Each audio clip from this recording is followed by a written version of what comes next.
ഇത് മാസ് മോട്ടോഴ്സിൽ നിന്നാണ് ഹീറോയുടെ CDDLX വേണ്ടി നമ്മൾ വർക്കിനായിട്ട് ഇടുന്നത്. നമുക്ക് അതിനകത്ത് പറഞ്ഞാൽ വർക്ക് എന്ന് പറഞ്ഞാൽ ബ്രേക്ക് ചെക്കപ്പ് പറഞ്ഞിട്ടുണ്ട്, അതേപോലെ തന്നെ എഞ്ചിൻ സൈഡ് ഓയിൽ ലീക്ക് ഉണ്ട്, റിയർ ഷോക്ക് അബ്സോർബർ ലീക്ക് കാണിക്കുന്നുണ്ട്, അപ്പോൾ അതൊന്ന് ചെക്ക് ചെയ്യാൻ പറഞ്ഞിട്ടുണ്ട്. വൈസർ വൈബ്രേഷൻ സൗണ്ട് കാണിക്കുന്നുണ്ട്, സീറ്റ് കവർ മാറ്റണം, general service, water service, engine oil check ചെയ്തിട്ട് മാറ്റാം. അത്രയും കേസാണ് മെയിനായിട്ട് പറഞ്ഞാണ് കേട്ടോ.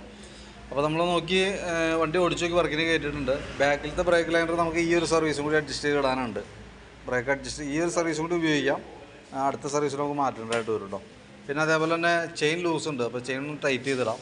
ബാക്കിലത്തെ ബ്രേക്ക് ലൈറ്റിൻ്റെ ബൾബ് തെളിയുന്നില്ല, അപ്പോൾ അതൊന്ന് മാറ്റിയിടുന്നുണ്ട്. ഈ സൈഡൊക്കെ ഗ്ലാസ്സൊക്കെ പൊട്ടിയിരിക്കണം കേട്ടോ, അപ്പോൾ തൽക്കാലം നമ്മളതൊന്ന് ഒട്ടിച്ച് റെഡിയാക്കി വയ്ക്കാം. പിന്നെ ബാക്കിലത്തെ ഷോക്ക് അബ്സോർബർ ഓൾറെഡി ലീക്ക് ഉണ്ട്. ഷോക്ക് അബ്സോർബർ ലീക്ക് എന്ന് പറയുമ്പോൾ സ്വാഭാവികമായിട്ടും ഷോക്ക് ഫെയിൽഡ് ആയിരുന്നതാണ്. അപ്പോൾ അത് നമുക്ക് മാറ്റി വയ്ക്കാനേ പറ്റുള്ളൂ. കാരണം ഞാൻ ഇപ്പോൾ ഡീലക്സ് മോഡൽ ഈ മോഡൽ എന്ന് പറയുമ്പോഴത്തേക്കും നമ്മൾ ഐറ്റം ഓർഡർ ചെയ്ത് വരുത്തിയെടുക്കണം. അല്ലാതെ കൊണ്ട് റെഡി സ്റ്റോക്കിൽ അതൊരു സ്ഥലത്ത് ഉണ്ടാവാൻ സാധ്യതയില്ല. അപ്പോൾ ഐറ്റം നമുക്ക് എന്തെങ്കിലും കംപ്ലൈൻ്റ് ആണ്, വലിയ താമസമില്ലാണ്ട് നമുക്ക് ബാക്ക് സൈഡ് തെറിപ്പ് തുടങ്ങും. ഇപ്പോൾ തന്നെ കെട്ടറി ചാടുമ്പോൾ ബാക്ക് സൈഡ് നമുക്ക് നല്ല രീതിയിൽ ആക്ഷൻ വന്നുണ്ട്. അപ്പോൾ അതൊന്ന് ഓർഡർ ചെയ്തിടാണെങ്കിൽ നമുക്ക് ഇടയ്ക്ക് വന്നു കഴിഞ്ഞാൽ ഒരു 5 മിനിറ്റ് നേരത്തെ കേസുള്ളൂ, കൈയോടെ നമുക്കത് മാറ്റി കൊണ്ട് പോകാം. അപ്പോൾ അത് നോക്കിയിട്ട് അഡ്വാൻസ് അടച്ചൊന്ന് ബുക്ക് ചെയ്തിടാണെങ്കിലേ നമുക്കതൊന്ന് വരുത്തി അറേഞ്ച് ചെയ്ത് തരാം കേട്ടോ. എന്തായാലും അത് മാറ്റേണ്ടി വരും. ഈ സൈഡ് ലീക്കാണ്, തൊട്ടടുത്ത് തന്നെ അപ്പുറത്തെ സൈഡിൽ ലീക്ക് ആവുന്നത്. പിന്നെ നമ്മളതിൻ്റെ എയർ ഫിൽറ്ററൊക്കെ ഒന്ന് അഴിച്ച് ക്ലീൻ ചെയ്യുന്നുണ്ട്, വേറെ പ്രോബ്ലം ഒന്നുമില്ല, നല്ല ഫിൽറ്ററാണ്, ജസ്റ്റ് ക്ലീൻ ചെയ്ത് കിട്ടിയാൽ മതി. എഞ്ചിൻ സൈഡ് ലീക്കിൻ്റെ പ്രോബ്ലം എന്ന് പറയുമ്പോൾ ഇവിടുത്തെ സ്പോക്കറ്റ് ഓയിൽസീൽ വേണം. സ്പോക്കറ്റിൻ്റെ ഓയിൽസീലും ഈ ഗിയറിൻ്റെ സ്പ്രിൻ്റ് ഷാഫ്റ്റിൻ്റെ ഓയിൽസീലും പോയിട്ടുണ്ട്. അതിനൊണ്ടാണ് മെയിനായിട്ട് കംപ്ലയിൻറ്റ് കാണിച്ചാണ്. അപ്പോൾ നമുക്കതൊന്ന് അഴിച്ച് മാറ്റിയിട്ടേക്കാം.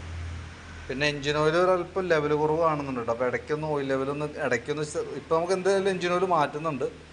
അപ്പോൾ ഒരു മാസമൊക്കെ ഓടിക്കഴിഞ്ഞാൽ ഒരു മാസം 1000 കിലോമീറ്ററൊക്കെ ഓടിക്കഴിഞ്ഞാൽ ഒന്ന് കയറ്റി എഞ്ചിൻ ഓയിൽ ഒന്ന് ചെക്ക് ചെയ്ത് നോക്കാം, എന്തുകൊണ്ടാണ് കുറയണമെന്നുള്ള ദിവസം നമുക്കറിയാലോ. ലെവല് നമ്മൾ മാറാൻ വൈകി പോയിട്ട് കുറഞ്ഞാണെങ്കിൽ നോക്കിയാൽ നോ പ്രോബ്ലം. ഓയിൽ ലെവൽ കുറയുന്നില്ല എന്നുള്ള ദിവസം നമ്മൾ ഉറപ്പ് വരുത്തണേ. കാരണം അതല്ലെങ്കിൽ നമുക്ക് എന്താ പ്രോബ്ലം എന്ന് വെച്ചാൽ ഓയിൽ ലെവൽ കുറഞ്ഞ് വിടുമ്പോൾ തേയ്മാനങ്ങൾ വളരെ കൂടുതലായിരിക്കും, പെട്ടെന്നായിരിക്കും അതിൻ്റെ കംപ്ലയിൻറ്റ്സ് സ്റ്റാർട്ട് ചെയ്യുക കേട്ടോ. അതൊന്ന് ശ്രദ്ധിച്ചോളാം. പിന്നെ ഫ്രണ്ടിലേക്ക് വരുമ്പോൾ ഫ്രണ്ടിലത്തെ വീൽ ബെയറിംഗ് ഒക്കെ നമ്മൾ ചെക്ക് ചെയ്തു, വീൽ ബെയറിംഗ് കംപ്ലയിൻ്റ് ഇല്ല. കോൺസെപ്റ്റ് ചെറിയൊരു അടി കാണിക്കുന്നുണ്ട്, അത് നമുക്കൊന്ന് ടൈറ്റ് ചെയ്ത് കയറ്റാം. പിന്നെ അതേപോലെ ഫ്രണ്ടിലത്തെ വീലിൻ്റെ ബ്രേക്കും കൂടി നമ്മൾ അഴിക്കും. ഫ്രണ്ട് ബ്രേക്ക് അഴിച്ച് ക്യാമൊക്കെ ഒന്ന് അഴിച്ച് ഗ്രീസ് ചെയ്തിടും. ഞാനിപ്പോൾ ബാക്ക് വീൽ അഴിച്ചാണ്, അതിന് ശേഷം നമ്മൾ ഫ്രണ്ടും കൂടി ഒന്ന് അഴിച്ച് ക്ലിയർ ചെയ്യും കേട്ടോ. പിന്നെ ഈ സൈഡിലേക്ക് വന്നിട്ട് സ്പാർക്ക് പ്ലഗൊക്കെ ഒന്ന് അഴിച്ച് ക്ലീൻ ചെയ്ത് റീസെറ്റ് ആകുന്നുണ്ട്. പുതിയ പ്ലഗാണ് നമുക്ക് കിടക്കണേ, അപ്പോൾ ജസ്റ്റ് ഒന്ന് ക്ലീൻ ചെയ്ത് റീസെറ്റ് ആകാം നമുക്ക്. പിന്നെ ബാറ്ററി 2.5 ബാറ്ററിയാണ്, 2025 മോഡൽ ബാറ്ററി വണ്ടി മേടിക്കണം, കുഴപ്പമൊന്നുമില്ല, നല്ല ബാറ്ററിയാണ്.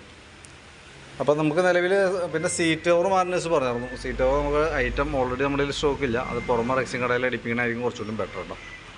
അപ്പോൾ നിലവിൽ നമ്മുടെ കയ്യിൽ സ്റ്റോക്കില്ല അത്. അപ്പോൾ ഞാൻ അതിൻ്റെ ഏകദേശം ഒരു എസ്റ്റിമേറ്റ് ആക്കിയിട്ട് അതിൻ്റെ ഡീറ്റെയിൽസ് വാട്സാപ്പിലേക്ക് സെൻഡ് ചെയ്തിട്ടേക്കാം. അപ്പോൾ വീഡിയോ കണ്ടു കഴിയുമ്പോൾ നോക്കിയിട്ടൊന്ന് റിപ്ലൈ ഇട്ടേക്കാം, നമുക്കതനുസരിച്ച് വർക്ക് കംപ്ലീറ്റ് ചെയ്യാം. വൈസർ വൈബ്രേഷൻ അതിൻ്റെ ഉള്ളിൽ ചെറുതായിട്ട് പൊട്ടിയിട്ടുണ്ട്, അതാണ് കിടന്ന് ജർക്ക് ചെയ്യണം. അത് തൽക്കാലം നമുക്കൊന്ന് അഴിച്ച് റീസെറ്റാക്കി റെഡിയാക്കാം. ഓക്കെ. അതേപോലെ തന്നെ ഷോക്കിൻ്റെ കേസ് ഒന്ന് ഓർഡറിലേക്ക് ഇന്ന് ചെയ്തിടാണെങ്കിൽ ബുക്ക് ചെയ്തിടാണെങ്കിൽ നമുക്ക് വന്ന സമയത്ത് നമുക്കൊരു 10 മിനിറ്റ് അടുത്ത് കേസുള്ളൂ. ചിലപ്പോൾ ഒരു 8-10 ദിവസം പിടിക്കാൻ സാധ്യതയുണ്ട് അത് കിട്ടാനായിട്ട്. ഈ മോഡലായതുകൊണ്ട് ചിലപ്പോൾ വരാനായിട്ട് ഒരല്പം താമസം വന്നേക്കാം. അപ്പോൾ അതനുസരിച്ചിട്ടൊന്ന് ഓർഡറിലേക്ക് ഇട്ടുകൊണ്ട് പോയിക്കോ. ഓക്കെ.